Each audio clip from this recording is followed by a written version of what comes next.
Hello, everyone. This is Nanette Kennedy with Humanities Team and Evolution Revolution.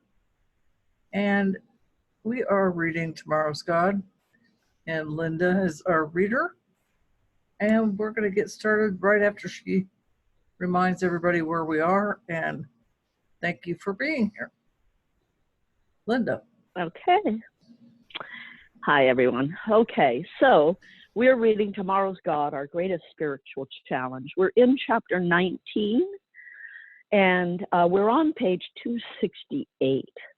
And Neil had just gotten done talking about how we're going to change things, or how we could potentially change things in our political realm in terms of how representatives work and all of that. So that's what this discussion is. And Neil says, I haven't told you yet of the most interesting idea of all. God says, oh, what is that? Neil says, the abolition of taxes. God asks, and just how do you think the new spirituality will inspire that? So this is Neil. When we truly believe that we are all one, we will create a system by which we will provide for our collective needs from our collective resources in proportionate measure. You already have such a system. It's called taxation. Yes, but if we truly believe that the message of new spirituality is freedom, and that freedom is the essence of who we are as beings, then such a system of coercive taxation will be rejected as inappropriate.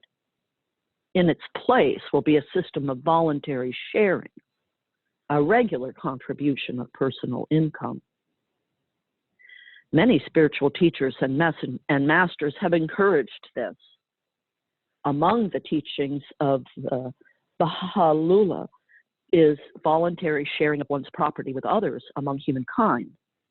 But the message goes on, quote, this should not be introduced by coercion so that it becomes a law which man is compelled to follow. Nay, rather, man should voluntarily and of his own choice sacrifice his property and life for others and spend willingly for the poor, close quote. Practitioners of the Baha'i faith say, quote, there need be no slums, no starvation, no destitution, no industrial slavery, no health-destroying drudgery, close quote. And they are right. So what I see in the future is a system like this of free will sharing of income from all sources, the same contribution percentage-wise from everyone.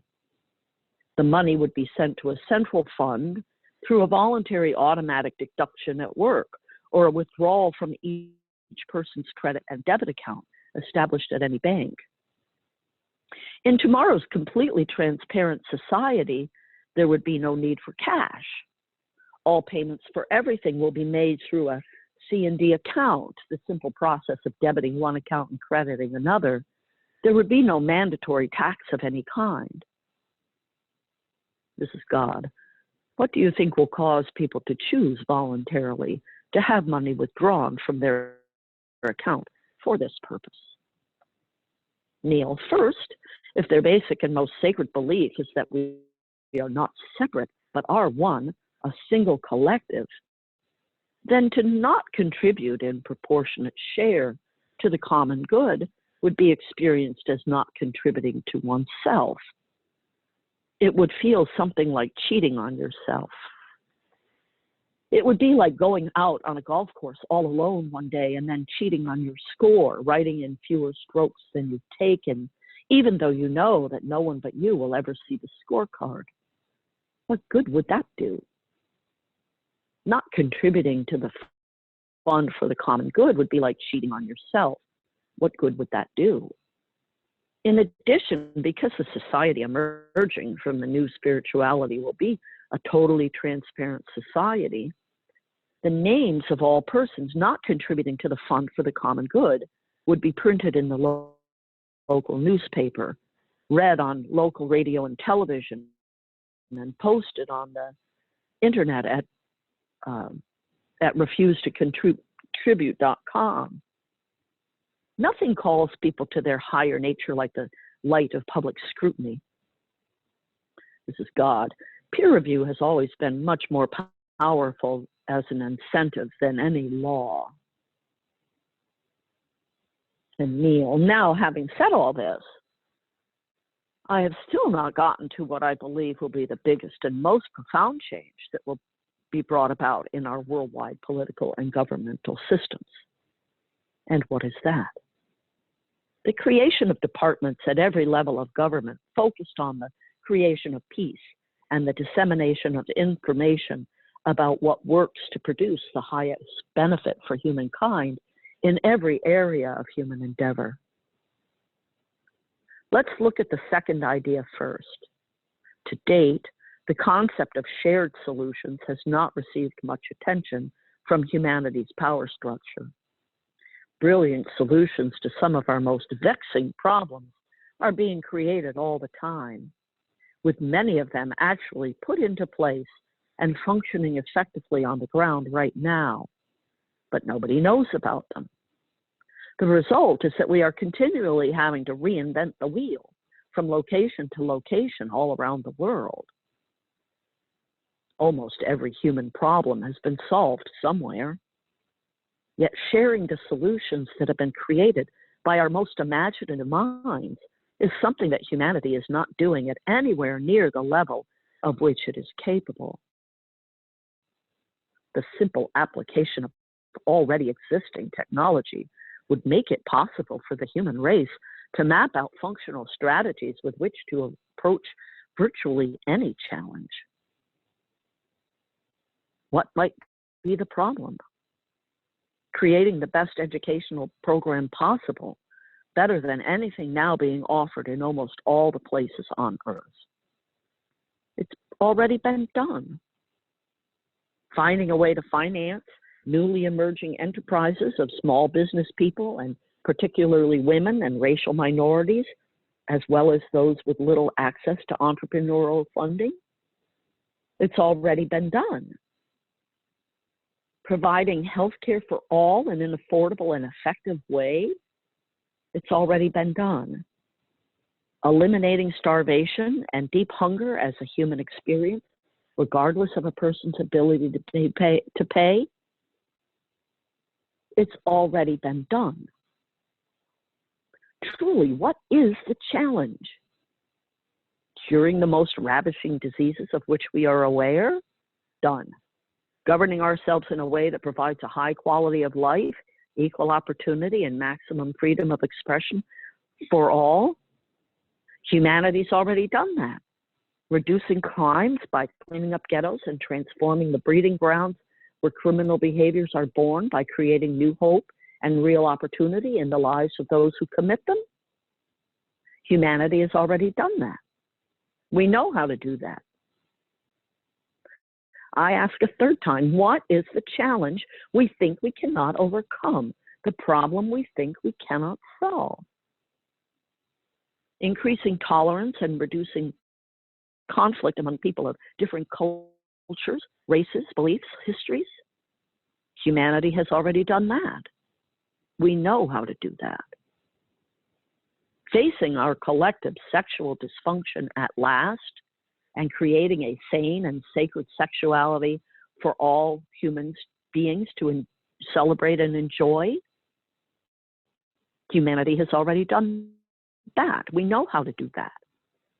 Ending prejudice and discrimination in all forms in employment and housing and all areas of human interaction?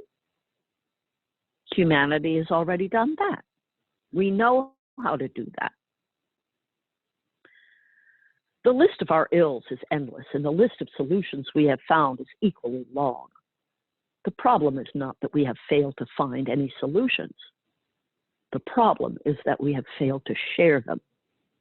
And in a startling number of cases, we don't even know about them. In the body human, one hand does not know what the other is doing. Or worse yet, we do know about a solution, but believe, for the flimsiest of reasons, that we cannot put it into place. And the reason that we give, we cannot afford it. Since our economic model in most places on this earth, that unless there's such is our economic model in most places on this earth, that unless there is a financial profit to be made, we cannot bring ourselves to muster sufficient resources to solve our most difficult problems. Thus, it has been that until most recently, people died unnecessarily all over the planet because they could not obtain certain medicines, because the prices required by the drug companies placed on those medicines out of the reach of the poverty-stricken. Those same companies worked hard to prohibit generic drugs containing the same formulas from being introduced into the local marketplace, thus ensuring that their products would be the only curatives available. Only after being literally shamed into it did some of those companies finally begin seeking ways to work with people and governments in the world's economically depressed areas to make certain drugs available. Still, in our world, access to all the wonders and miracles of modern medicine is largely a matter of money, of how much one has to spend on such things as quality of life and survival. This is God speaking. This need for profit to be produced in order for help and resources to be made available is one of the first things that will be changed when you embrace tomorrow's God and the new spirituality. For you will see that it is not life-supporting or life-sustaining, but self-defeating. This is the whole other discussion. Yes, and right now I would like to hear more of this idea of shared solutions. This is Neil. Well, it seems to me that that only when we see someone else's problems as our problems and someone else's challenges as our challenges, which ethic is precisely what the new spirituality will produce, will we see the benefit of establishing in every country on earth a national office of shared solutions and a global office as well. It is remarkable we haven't done so up to now. These offices would be computer linked, of course, and would offer real-time sharing of what is working in every and any location on earth as humanity addresses collectively at last its most pressing problems and its most daunting challenges. It would track experiments, carefully watch bold initiatives, and spread immediately the news of any undertaking, whether it succeeded or failed, that sought to produce solutions through innovation. Such data sharing would shorten by magnitudes of 10 the learning curve of our societies and communities, of our disciplines and institutions, of our advocacy groups and helping organizations and government agencies as we seek to create a better life for all. And I mean for all, not just for the well-heeled and the fortunately situated. These ideas are not mine, but come from such cultural creatives as Dwayne Elgin, Hazel Henderson, Jean Houston, Barbara Marx Hubbard, Eleanor LeCain, Jack Reed, and many others. Just as war departments and defense departments all across the globe now track trouble spots and danger zones and conflict locations all around the world, so too would the Office of Shared Solutions track projects and programs and identify solution zones where some person or organization has come up with a truly important innovation that could be exported elsewhere and used with great effectiveness. And just as the military has its wall-sized maps and computerized images telling us exactly where there is real or potential turmoil, so too would a peace department or a Department of Peace have facilities of equal sophistication, pointing to places where there is real or potential tranquility, with information on why and how it has been achieved. The idea of a peace room was first introduced by Barbara Marx Hubbard at the Democratic National Convention in the United States in 1984. She suggested we needed a new social function that would scan for, map, connect, and communicate what is working in the United States and in the world. Now, Barbara's Foundation for Conscious Evolution has created its own version of this tracking system called the Synergy Center through a highly sophisticated internet site at evolve.org. As far as I know, Barbara tells me, the Evolve site is the first effort to offer a comprehensive matrix to identify and connect solutions and innovations in every field, seen as a whole system shift to the next stage of society. It is still embryonic, of course. This is God. These are wonderful, imaginative ideas from wonderful, imaginative people. And it is certain that many more proposals will be advanced by many more people as the new spirituality is embraced in your culture. And yes, that will shift politics forever. The day is soon coming when humanity will no longer approve or tolerate of political mechanisms, maneuverings, machinations, and manipulations of today. End of chapter.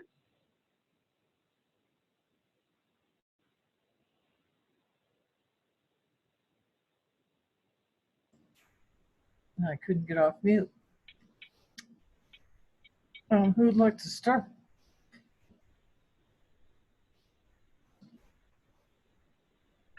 Well, I'll jump in and say that it's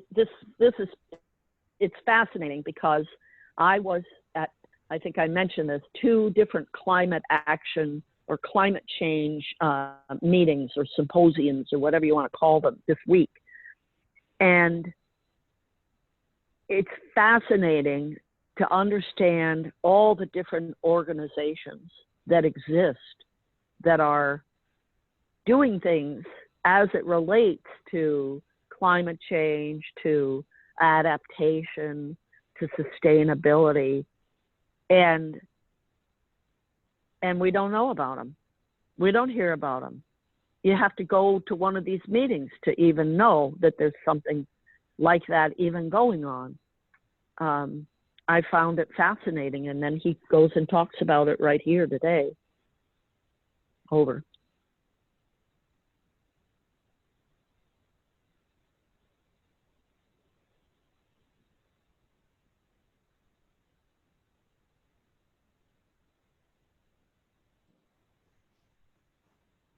Well, I like the section that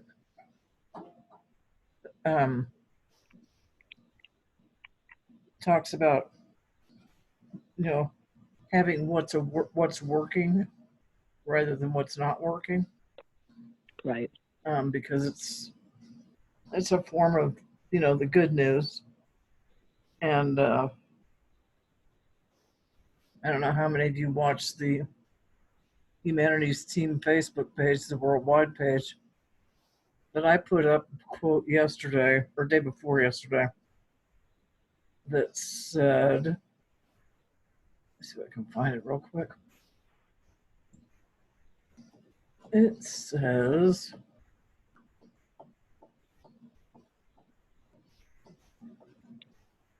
it was a very interesting offset of numbers.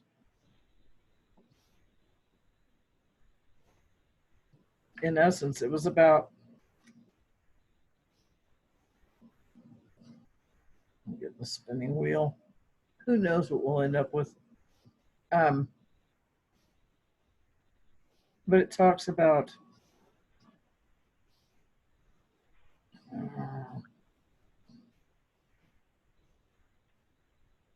sorry about the silence.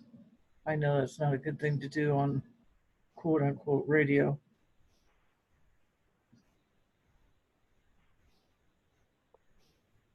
I just know what I've written down is going to be a better explanation than me just repeating it.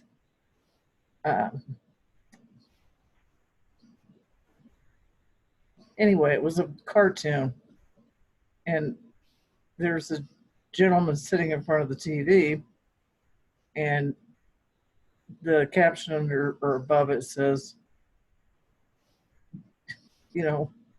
how can we get away from just living in fear all the time? What can we do to stop living in fear? The second picture is the guy turning off his television. Now, here's a really interesting statistic. I've been doing these Facebook posts for almost 13 years now at HT, and I've never seen anything like this, where there was almost 3,000 likes, but there's almost 10,000 shares. And that discrepancy between the likes and the shares is about 7,000 people. But I think that obviously with so many sharing it, they're thinking that to turn off your television is the right answer right now. Now, because it took me so long to get to there, I can't remember how that dealt with what we were talking about. Oh, looking for good news is what made me think of it. But I think if we were looking for good news, rather than keeping the TV on all the time and, oh, another coronavirus, oh, another this, oh, somebody else has died, which just keeps us all on the edge, which I try to walk away when anybody's got their television on that stuff,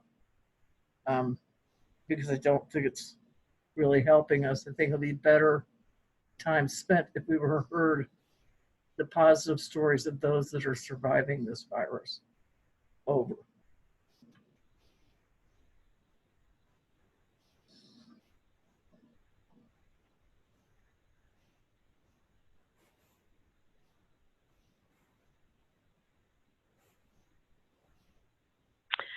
You know, I happened to watch a video yesterday on YouTube from an astrologer, and at the very end of it, I thought it was really good because she said, you know, there's all this stuff and you can see all this stuff and you can get all concerned about it and, you know, things happening and all of this. But she said, don't forget that the way to find peace is to go within, because that's the only place there, you know, that's really the only place that ultimately exists. And so, you know, we're so many people just don't even understand that everything that's out there is just a big illusion.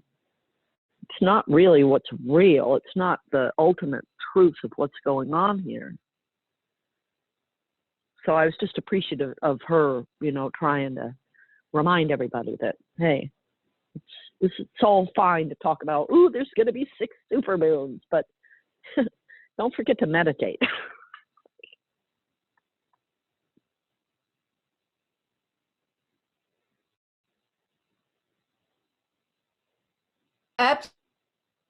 Absolutely. You're quite right, but it's so hard to get anyone to actually do that.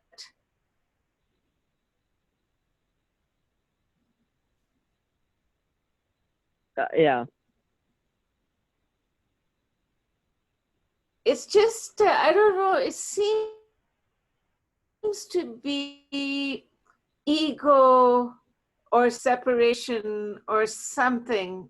The facts are out there, but it seems to be a herd mentality.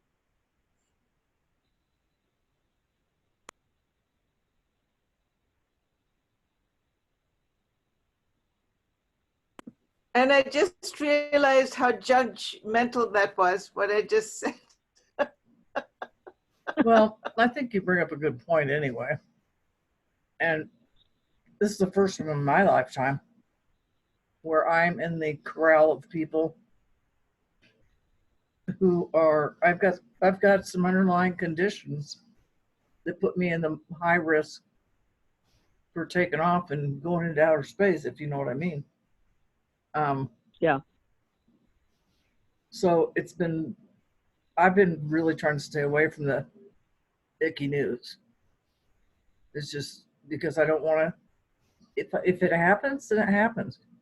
But if I sit around and think about what if it happens, I'm messing with the time I do have, if that makes sense. Over. Yeah, you're wasting it. Absolutely. Absolutely.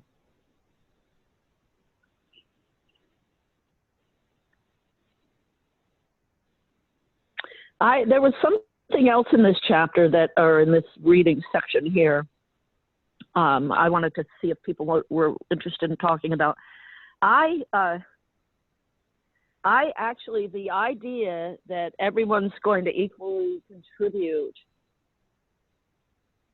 and that there would be a public website that would show the people that weren't, none of that sits right with me. Like when I was reading that, everything in my body wanted to just stop. It's like, it's not right. They were like, my cells were like yelling at me. Because ultimately,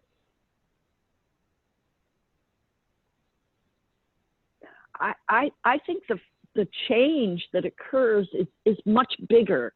Like that idea is sort of like, it's an idea, if everyone were to come together and realize that, oh, we're all one, everyone would want to chip in.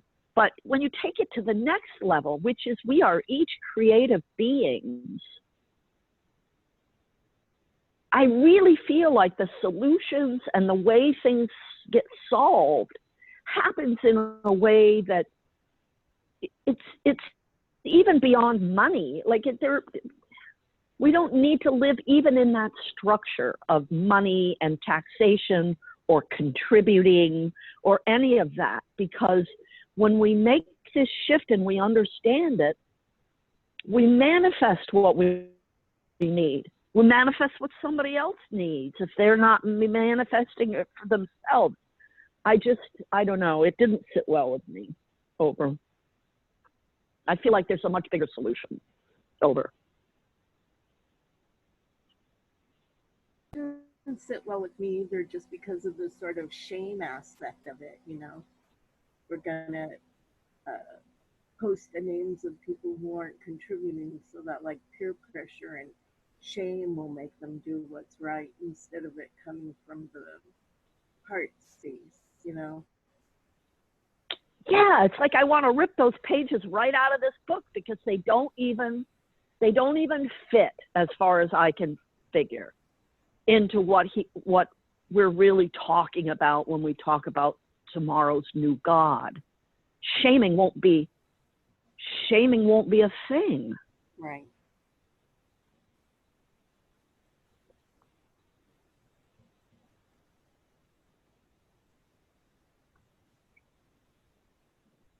And in my ever so humble, judgmental way, I think it shouldn't be. I think shaming should not be the way. Over. Right. Yeah, exactly. It's like, wow, we've come so far. And then all of a sudden there's a suggestion that just doesn't fit any of it for me at all.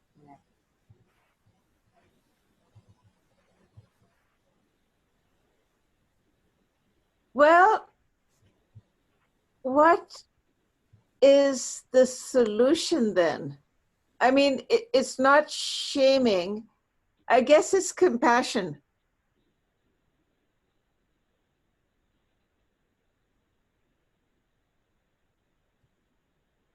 Right. Is there anyone on this call that's not judgmental?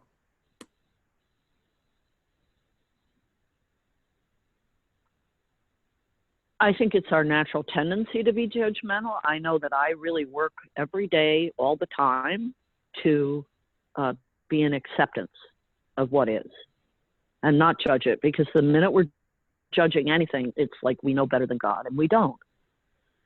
So for me, letting go of judgment is one of the absolute necessities to move into enlightenment. Well, Linda, now that we're on that subject, may I do the meditation so you can read on? Sure. What do you think, Nanette? Yeah, I think we can do that. Okay. Tomorrow's God, here we are. And I figure you know what we're going to ask for. It's compassion and self-love and the absolute faith that when we invite you to solve a problem, you roll up your sleeves and get right in there to help. We're stuck, every one of us struggles all day, every day to avoid judgment. And we need to love ourselves. That's the hardest thing to do, which is why the finger pointing and the othering has become a way of life. Our separated, ego-centered, and money-based culture defines sanity as looking out for number one. But we're all one, and we need to look out for each other. So we're inviting you to do your stuff. Amen.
The one thing that I'm absolutely certain about is that when we pray, we're required to absolutely and confidently believe that our request has already been granted.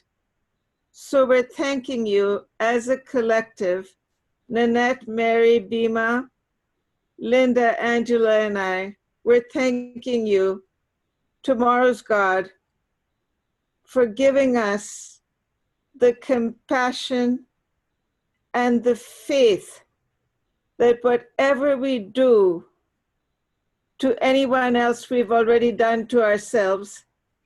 So we're thanking you that we've all rescued ourselves and blessed ourselves by inviting you to show us the better way.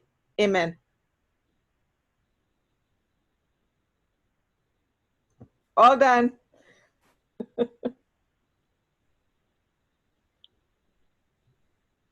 My phone just did something absolutely bizarre. What did it do? I don't know. It just all of a sudden this video popped up and started playing. And now I can't get it off my screen. Oh, but it's a good one. Weird. No, it's not a good one. Oh, sorry. Well, one thing I was going to add before we go back to reading the book is it makes me wonder with this coronavirus if this isn't part of the solution, that we realize every continent, you know, before long it'll be every state and every territory that may have people with this virus. And is this the way? Because I can't think of anything in my lifetime that was happening all over the entire world. And anyway, that could be we could use it, take it to a positive spot and say, it's a wake-up call. Over. Yeah, Nanette, that's a very, very important point you've just made, because not only are people all over the world recognizing that there's no way to avoid this, even though we've known forever that particles of volcanoes or messages in a bottle, or, Yep. you know, like we've been aware of that. But when it actually affects our own health, that's when we really panic. So yeah, this is the scare that we needed, because it touches us personally. It's not theory. Thank you for bringing that up. No worries. And you're exactly right. And I think for me right now, I feel mostly for the young adults and the children, because this is what we're handing them. And we just have to try to stay as positive as we can. Over. Well, the other thing that has just broken in the news fairly recently are these forever chemicals that's in everybody's blood. That's another thing that's affecting everybody as well. What are those? I haven't heard about it, Linda. Oh, there are these chemicals that they've discovered that are forever chemicals, and they're in everything now. And I think they're from a plastic. I can't remember the specific. But they're saying that it pretty much is in all the water now, and in everybody's bloodstream.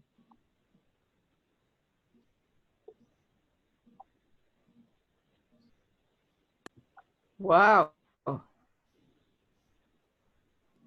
Does it remind anybody else of the book The Stand? Stephen Yeah. King wrote it like probably 30 years ago now. Mm-hmm.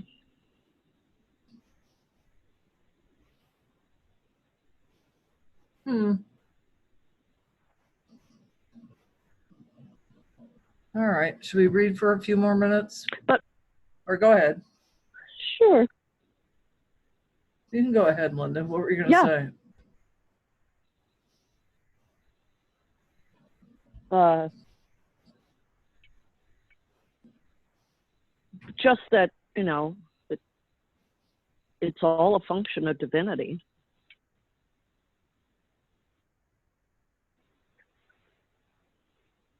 You know, there isn't. We were having this discussion last night. There is no evil. Evil is a lack of understanding of divinity. So all of this is for our benefit. Everything is for our benefit. It's easy to get depressed when we look around, but when we realize that it's all for our benefit, and that it's all ultimately a function of divinity, it puts it in a different perspective, I think. So are you saying, Linda, I'm just inferring that you're saying, by the way, congratulations on turning off the video. Well done. That we're required, like we're given the challenge of transmuting it. Right. Okay, let me put a PS on my meditation and then you can read. Okay. P.S. God, thanks for all these things, the forever chemicals and other stuff, because while you're at it, thanks for transmuting all of this too. Amen.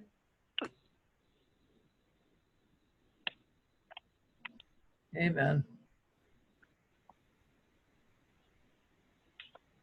Okay, so chapter 20, throwing the money changers out again.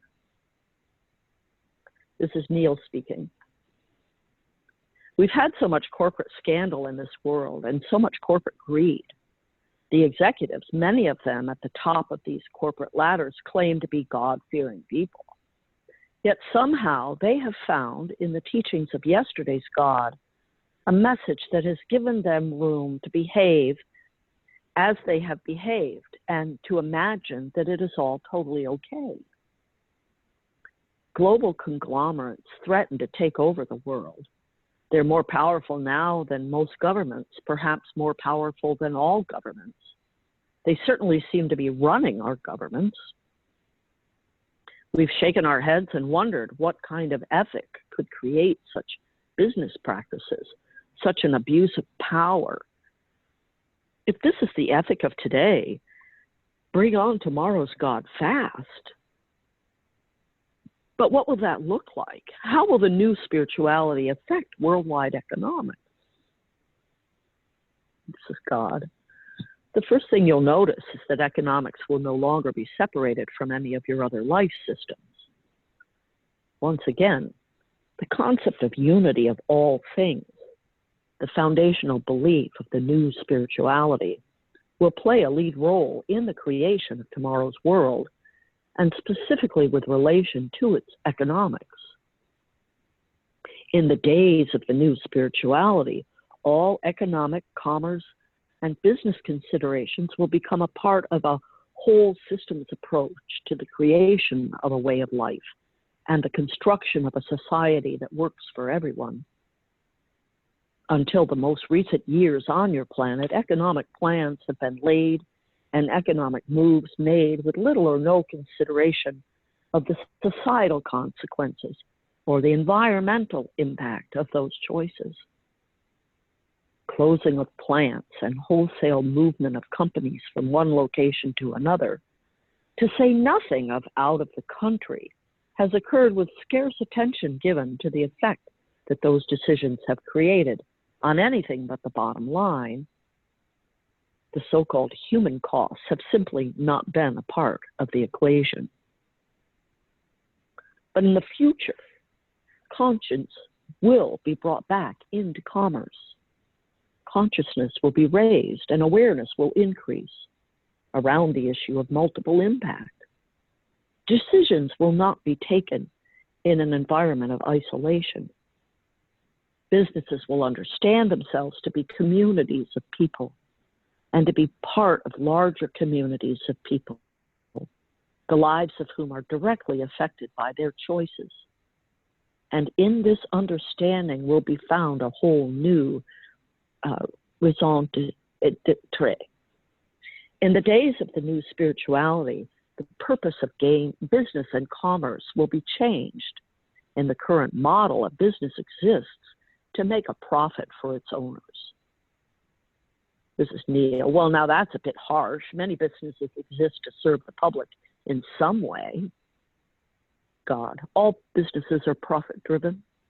And when businesses cease to make a profit, they go out of business. Your society and the values you have established for it have made it virtually impossible for a business that does not make a profit to stay in business. This is Neil. That's why we have nonprofit organizations, businesses that want to make serving the public their first priority and which are recognized as doing so are exempted from the rigors of the marketplace through the granting by the government of nonprofit status. This allows them to stay in business regardless of the bottom line. This is God nonsense. They still have to make more money than they spend, or they too are out of business.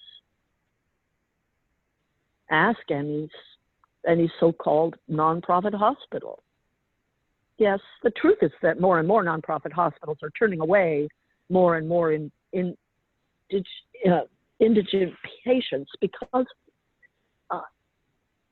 the hospital, because the hospital cannot afford to provide them services. So if you have very little money, you can count on receiving very little health care and absolutely no preventative care.